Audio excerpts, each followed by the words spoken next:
Magsalita naman. Tapos lakad ka dun ah. Go.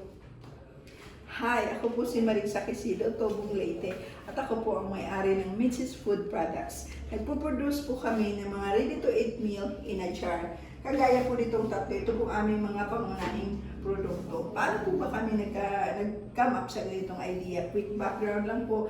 Meron din po kaming karinderya at ito po ang aming bestsellers. Kadalasan, pag meron po kaming mga dying customers, gusto nilang mag-uwi sa kanilang pamilya bilang pasalubong.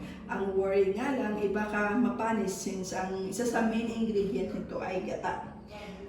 Sa tulong po ng DT at UST Calabarzon, nakapag-attend po kami ng research and development.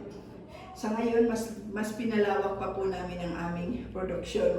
Nagdagdag po kami ng mga produkto gaya ng paksiw na bangos, wala pang label, at sardines, fried sardines in tomato sauce, at ganoon din suka. Ang lahat po ng products namin ay dumaan sa thermal process. Umpisa po sa steaming process, at dito po ang canning, pressure canning. Usually po maabot ito ng 1 hanggang 3 oras to make sure yung safety from contaminants. And ang aming mga products po ay nasa Lazada at Shopee na rin po, at meron po kami mga active resellers.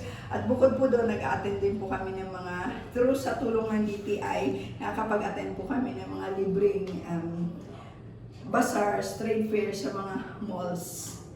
At ang naging impact nito sa buhay namin, syempre karagdagang kita po para sa pamilya. At ang pangarap ko po para dito ay mas lalo pa po siyang palakihin at makalipat po kami sa mas malaking production area, at magkaroon po kami ng mga mas malalaking equipment na magpuproduce po ng mas maraming gawa, at makakatulong din po kami sa ibang mga tao na makapag bigay po ng mga trabaho.